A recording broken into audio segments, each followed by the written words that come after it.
The longest night of the year isn't just dark, it's open. And if you stay awake long enough, something on the other side will notice you. I never really believed that the winter solstice held any real power beyond astronomy. Never believed that the longest night of the year was anything more than a poetic phrase people use to romanticize darkness. But that changed the year everything went wrong, the year I discovered that some nights stretch far longer than what clocks or calendars can measure. The year I learned that the solstice isn't just the longest night, it's the thinnest one. The night when the world exhales something ancient, something hungry, something that doesn't belong in the daylight. It happened 6 years ago, though I still remember every second of it as if the shadows carved the memory permanently into me.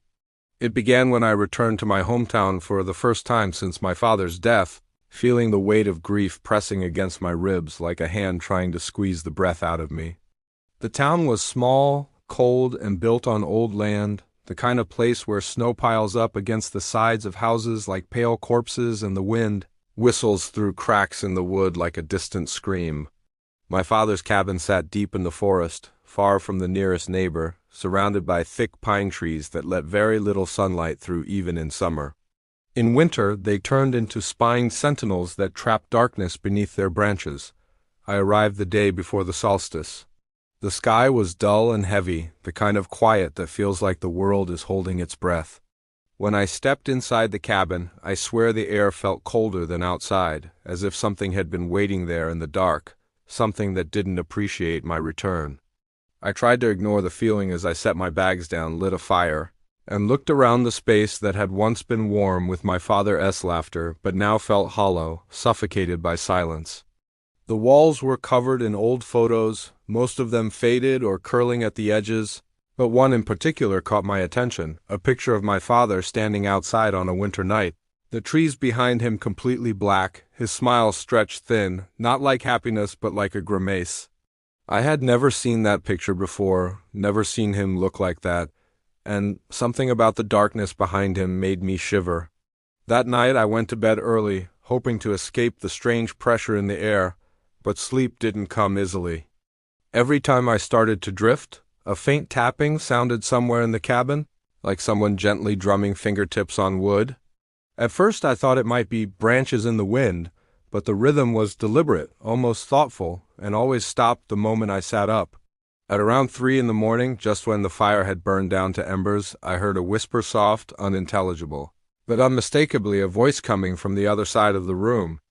I froze, heart thundering in my chest, straining to hear it again, but the cabin fell silent. I stayed awake until dawn, wrapped in blankets, staring into the atrophy of the dying fire. When morning finally came, the light through the windows looked wrong gray, diluted, as if filtered through something thick and unnatural. It didn't feel like morning at all, it felt like dusk. I tried to shrug it off, telling myself the forest simply blocked more light than I remembered. But the feeling gnawed at me all day, a subtle but relentless pressure like being watched. By late afternoon, the sky had darkened so much it looked like night had arrived early. And that's when I remembered the date, the solstice, the longest night of the year. My father used to say strange things about that night, muttering warnings about staying inside, keeping the fire lit, not looking out the windows no matter what I heard. I always dismissed it as superstition. Now, alone in the cabin with shadows pressing against the glass, his warnings felt less like old stories and more like instructions. Around 5 o'clock, though it should have been early evening, the darkness outside became absolute, swallowing the shapes of trees and snow until the world beyond the window looked like a void. I lit every lantern, every candle, every source of light available, but no matter how much the inside glowed, the darkness pressed harder against the windows as if trying to seep in. Then the tapping began again, soft, rhythmic, patient, coming from the wall nearest my bed. Tap. Tap. I stood completely still, listening, praying it was an animal, but the taps were too evenly spaced, too precise. Then came a second set of taps on the opposite wall. Then a third on the back door. I backed into the middle of the room, clutching the fire poker like a weapon, my breath shaky and quick. The tapping grew louder, moving along the walls in slow circles around the cabin as though something or things were tracing the shape of the building, mapping it. My phone had no signal, no chance at calling for help. The tapping stopped all at once, and the silence that followed was suffocating. Then came the scraping. A long, slow drag that traveled up the wall and across the roof, the sound of something clawing its way overhead, its weight causing tiny puffs of dust to fall from the beams. I stepped back as the scraping passed above me, my pulse beating so violently I thought it would burst through my skin. The fire flickered as though reacting to the presence, shrinking away from some unseen force. Outside, in the darkness, I heard voices. Not one, but many, whispering in tones too low to understand, rising and falling in a slow cadence, like a chant or a language older than the forest itself. My father's voice rose in my memory. Don't look outside. Don't listen. Don't acknowledge them. I stumbled backward until I hit the wall, squeezing my eyes shut, trying desperately to block out the whispers that were growing louder, more eager, as if they knew I could hear them. When the whispers stopped abruptly, the silence was worse, much worse. I opened my eyes and realized the fire had gone out completely, though I hadn't taken my eyes off it. The entire cabin was plunged into a dim, sickly glow from the lantern, and even that light seemed to shrink in the darkness. Then from the front door came a knock, slow, deliberate, knock, knock, knock.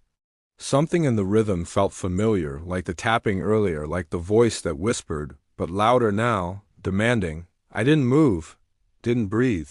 Another knock. Then a voice right behind the door speaking my name. Not just speaking it, mimicking it, the tone wrong, stretched, like someone trying to imitate me but failing. Open the door, it rasped. You left something outside? The air in the cabin dropped several degrees. Frost spread across the inside of the windows, forming long, branching patterns like skeletal hands reaching inward. I backed away from the door, shaking violently, gripping the fire poker until my hands ached. Then something slid under the door, slowly, deliberately, a strip of paper old and yellowed. My heart hammered as I bent down, hesitating before picking it up. It was a photo. The same photo I had seen on the wall earlier, my father standing in the forest at night, but now the picture was different. The trees behind him weren't empty. Dozens of figures stood in the darkness, barely visible but unmistakably real, surrounding my father on all sides, their limbs long and twisted. Their faces blurred by shadow, but their eyes, those faint pale glints fixed directly toward the camera. I dropped the photo with a strangled gasp, stumbling away. The knock came again, harder this time, rattling the hinges. We've waited, the voice rasped, still mimicking my own, as if testing the boundaries of my sanity. The night is long. The lantern flickered violently, as if struggling against some unseen pressure, and the shadows in the corners of the cabin began to move, stretching, swirling, pulling themselves into shapes that rose from the floor like smoke becoming solid. Dark silhouettes, tall and thin, with too many joints bending in impossible angles. I screamed and stumbled back toward the fire pit, grabbing the nearest match, striking it with trembling hands. The small flame bloomed, scattering the shadows into violent retreat, and I threw it into the fire pit along with every scrap of wood within reach. The flames roared instantly, unnaturally fast, as though the fire wanted to burn. As light surged through the room, the shadows shrieked, a sound like wind tearing through bone and dissolved into nothing.